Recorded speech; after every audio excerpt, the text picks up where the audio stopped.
Hey, welcome to another episode of Legion Elite Motorsports. I'm your host, Isaiah. And on today's episode, we are going to do the hard line for the Mivec solenoid. And then we're going to do some battery relocation, a little bit of audio work, and then that should pretty much take care of it. So let's see what we got and dive in from there. There we go. Fitting is in. I'll have the specs for that in a bit, and we should be good to go. Then the last piece of the puzzle will be this guy.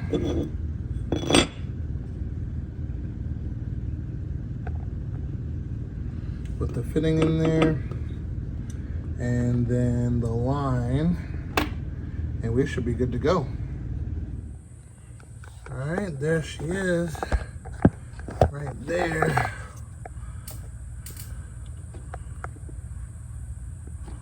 All right, plenty of room, looks good. Now all I gotta do is run the line from there to there, and she should be good to go. So let me go grab that line, pop it in, and done. And there we are complete. Got the line hooked up right over there, and yeah, we're gonna crank it up, make sure we have no oil leaks, and we're good to go.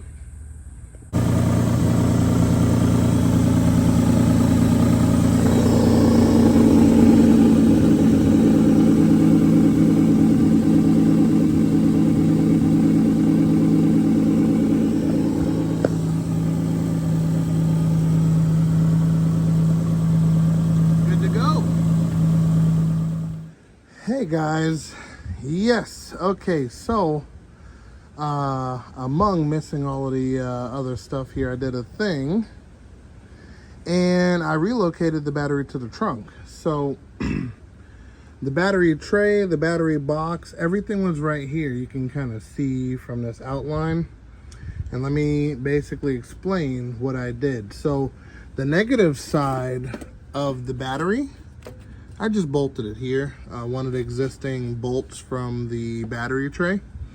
Makes it simple enough. And then for the positive side, this wire here and this wire was part of the positive terminal.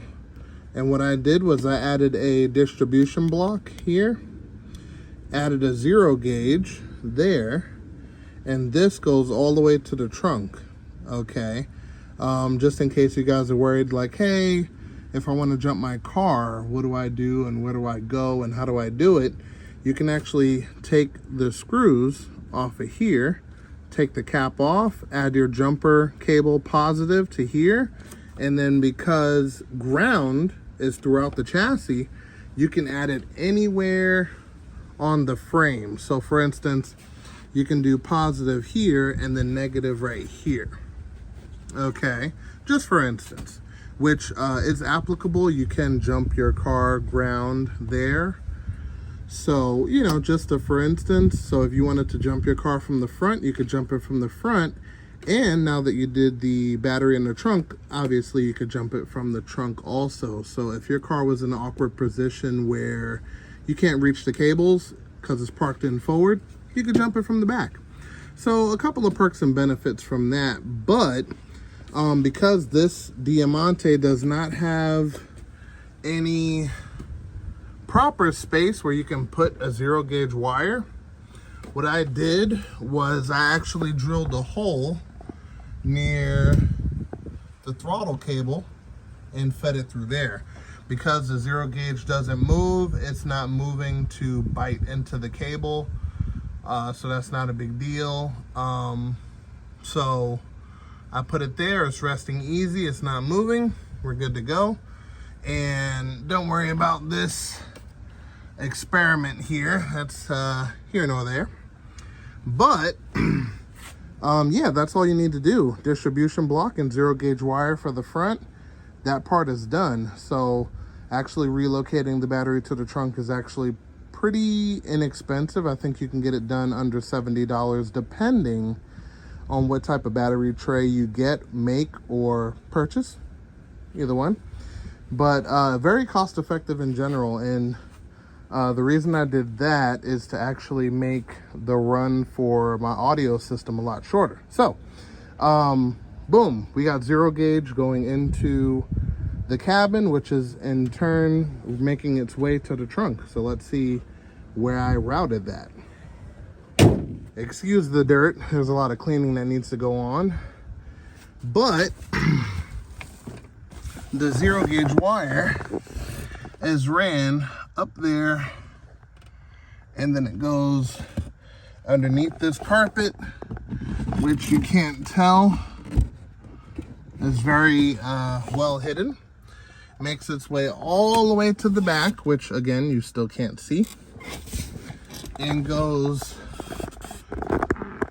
underneath the carpet in the middle, underneath the bottom seat, and it is put through the back seat and it makes its way to the trunk. So let's take a look at that.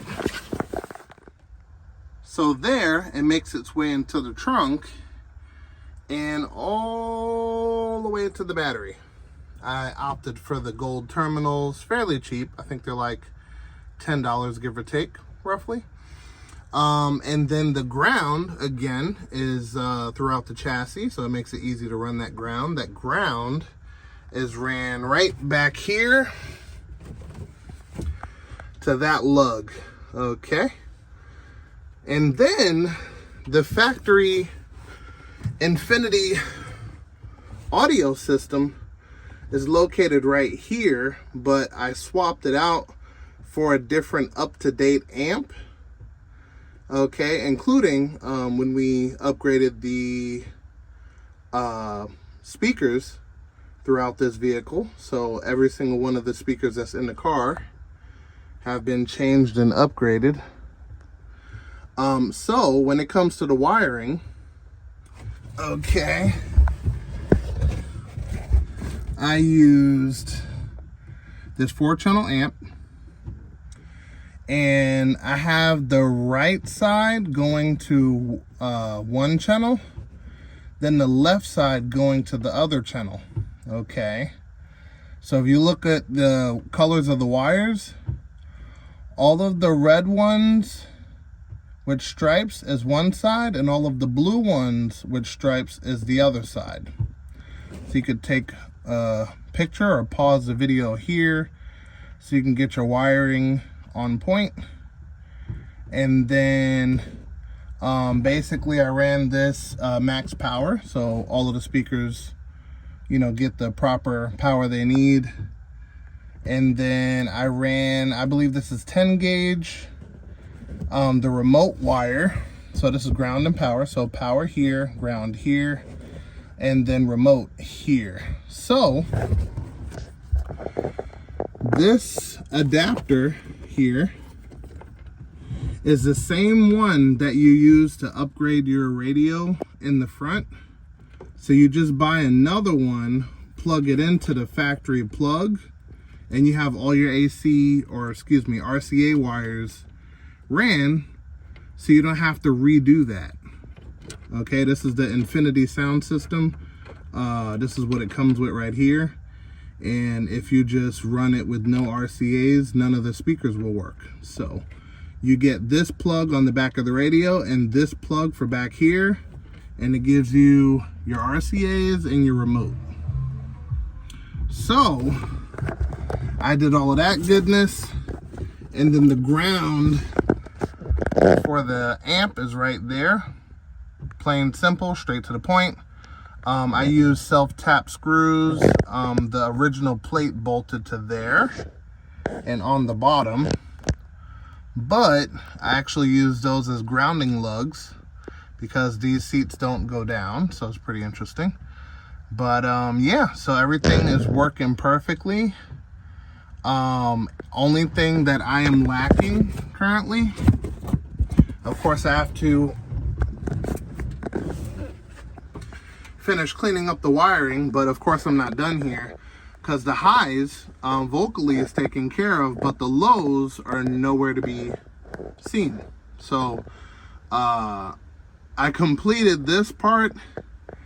The next part is actually the lows. So I'm going to show you what subwoofers we're going to be putting in and the amp to power it, and then we'll take it from there. But before we do, the battery tray I got for, I think, $30-something roughly. And I took the existing battery that was already there and kind of stuffed it in there.